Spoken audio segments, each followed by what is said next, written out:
What's going on, everybody? KingofDragons 5000 here, coming at you with another figure review. Today we'll be having a look at the Medicom Toys, the Mafex Dark Knight Returns, the Joker.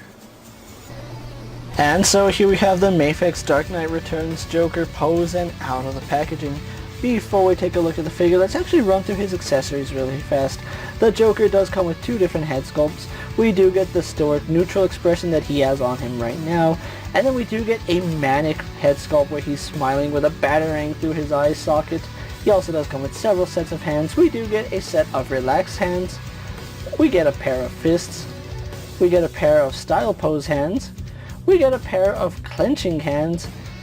We get a pair of hands for holding the knife. And then we get a pair of hands for holding the cigarette.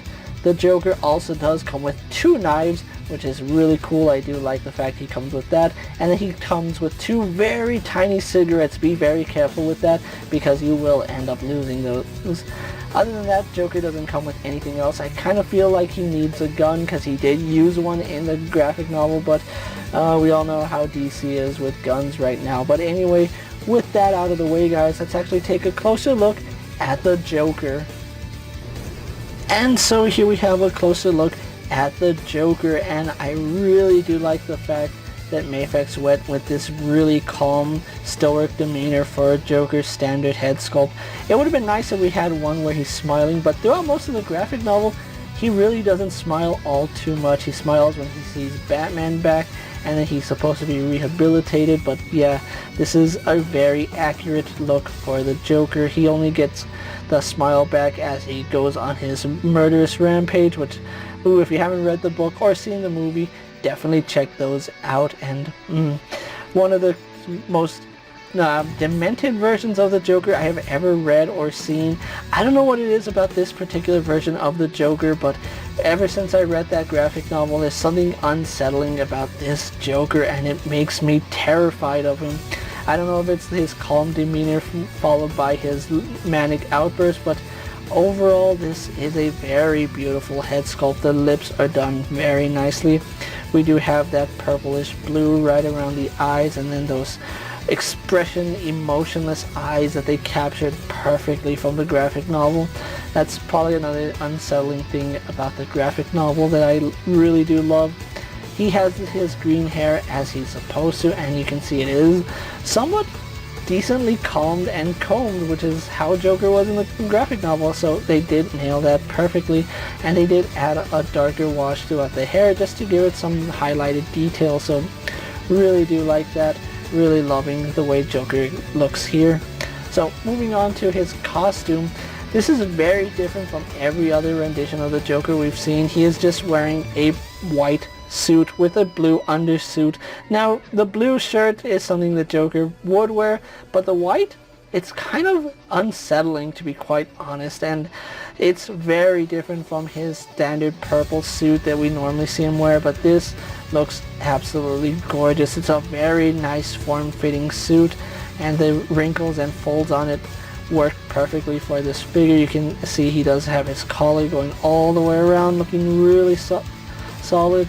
We do have some nice airbrushing to highlight some of those details in the wrinkles and the folds, so I do love that. And then the way the light catches it, it just highlights those little subtle airbrush details really nicely. And then we do have a single button right here holding his entire suit together. You can see he is wearing a white tie, which looks really nice. Now, one thing I am happy about is that Mafex went with a more gray tone for his suit. That way we have white for his face and gloves, and then we have this really nice gray for his suit, and that's something I really do like. And another nice little detail I appreciate is the fact that he does have his shirt cuffs coming out from under the jacket. That happens a lot when you wear suit jackets, that you have your cuff coming out, but yeah, it's a really solid detail. And if you look right here, they even painted his belt buckle silver, so I really appreciate the small little details that they got with this figure. Looks really nice. I love this version of the Joker. Now, one thing I am not a fan of is how they designed his legs. I know it's really hard to design form-fitting pants with articulation in mind. They went with this layered version, which is kind of off, off-putting, to be quite honest, because we have a break in the sculpt, and unfortunately there's not too many ways you can do that. They could have added another part right here, but then that would make it look a little weird in the back. Not that this doesn't already look weird, but yeah, it's very hard to make pant legs look good in figure form, and unfortunately Mafex didn't do a good job. They did it really nicely with the elbows, but they just couldn't do it with the knees, which is a little bit unfortunate. So continuing on to his shoes, the shoes have the exact same color as his shirt. Now unfortunately on mine you can see right here, the right shoe does have a little bit of a paint smudge, not present on the left side, so that is just a little bit of quality control, which I'm not upset about that. It's a very small little thing.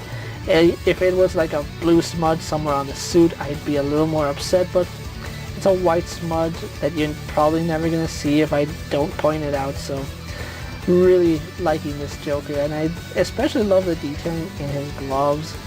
Really liking his gloves. You can actually see the stitch markings on the glove, which that's a really nice detail that a lot of people wouldn't catch on to, but they did a very good job here with the Joker. So overall, really impressed by what they did here. A very solid Joker. So with that out of the way, guys, let's actually take a closer look at how he stacks up to other figures you may have in your collection. And so here we have the Mafex Dark Knight Returns Joker posed next to a Marvel Legends Cyclops and a DC Multiverse Superman. And so here we have the Joker posed next to a WWE Elite Scale figure and a Mezco 1/12 Collective Popeye the Sailor Man.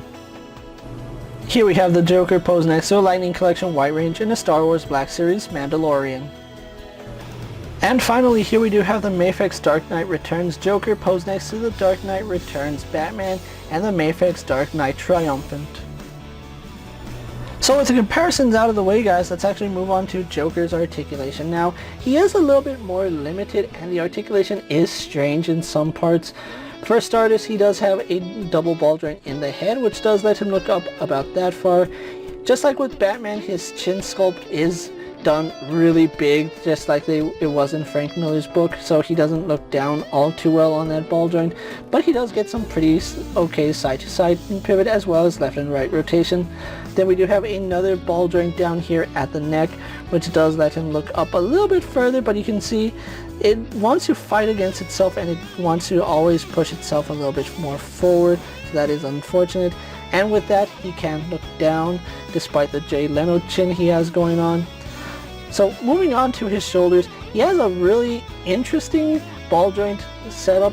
We have a ball joint connecting right down here, so that does allow for a butterfly movement going out, but it also allows for butterfly movement going in, and that is a little bit strange because his arm actually sinks into his suit, and we'll get onto that. And then we do have some up and down movement.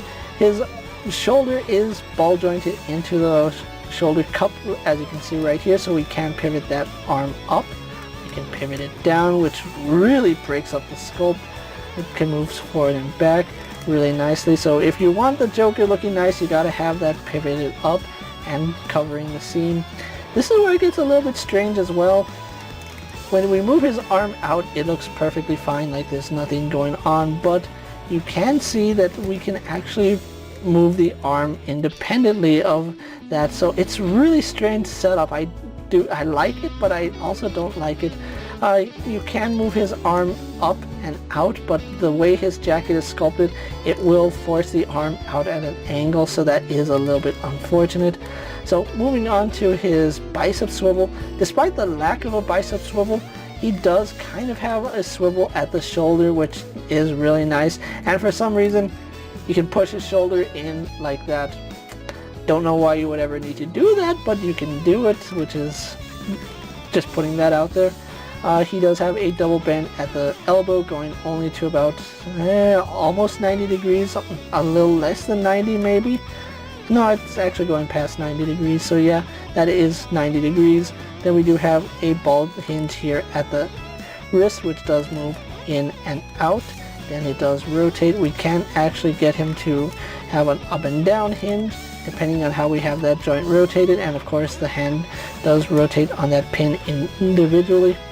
Now he doesn't have a ball joint here at the torso, which it's a solid piece of plastic for his main torso, but he does have a ball joint here at the waist, and that does move okay. His jacket is a little bit stiff, so you really don't get too much forward or back movement, which is unfortunate, and then we get some really slight side to side pivot, but we do have rotation, and you can hear all the plastic and rubber just rubbing in against itself, which makes me a little bit nervous that we're going to see some smooth marks or some paint rub at some point. I know it's the same paint, but you notice when it's rubbed, and it's a really unfortunate sight. So moving on to his legs. At first looks, it looks like his leg can only go out that far, but he does have a drop down hinge, which does allow his leg to go all the way horizontal. Does go back to about right there, but just like with his shoulder, you gotta be conscious of the gaps, because that is a pretty obvious gap. It's not like Batman where you can let it slide a little bit. That is a very obvious gap, so do be aware of that. Leg only goes out to the side about that far, so it's really limited. Then again, he is wearing a really form-fitting suit, so not trying to justify the bad articulation, just pointing out why it might be that way. We do have a thigh swivel right here. We have a single bend at the knee, which does give us a little better than 90 degrees. And then we do have rotation at that knee joint, so I don't know how I feel about that. I would have preferred just the articulation right here, but that is a little bit weird that he also does have the knee rotation.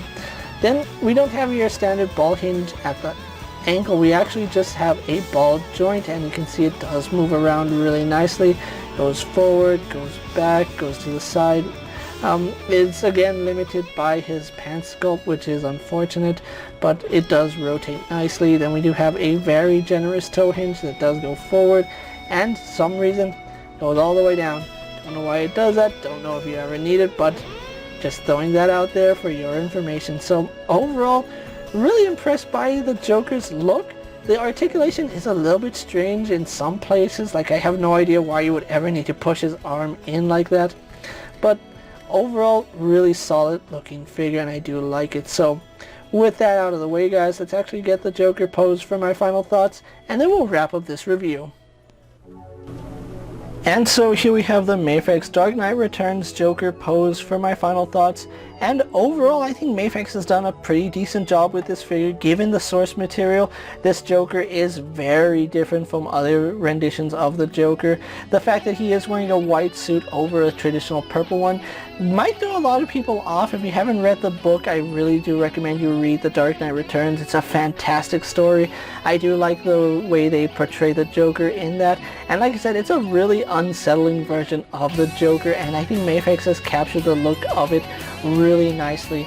Now I do feel like this Joker is lacking a firearm in the graphic novel, where he does take a gun and start opening fire on a carnival, which is unfortunate that we can get a figure that has an actual cigarette, but unfortunately they can't include a gun. I thought both things were just as bad, but apparently Warner Brothers sees smoking as not as bad as firearms, so there you go, folks.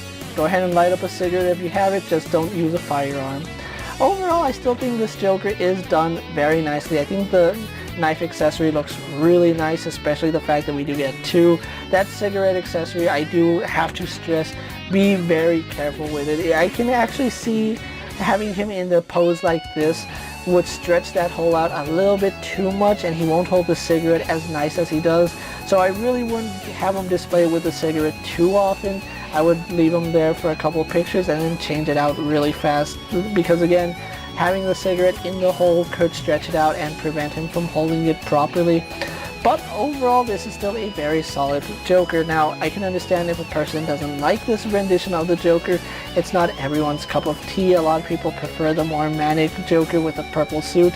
Me personally, I think this is a very good job that Mafex has done, and if you're a fan of The Dark Knight Returns, you're going to want to have this Joker in your collection. Now, this Joker was available on Hobby Link Japan for about $70. Unfortunately, I missed the pre-order window and had to get him from Big Bad Toy Store, where I did have to pay $100 for him, which is a steep price, but if you look at it this way, it's $80 for the figures, $20 to get them shipped. It kind of balances itself out, but not really. You don't pay taxes internationally.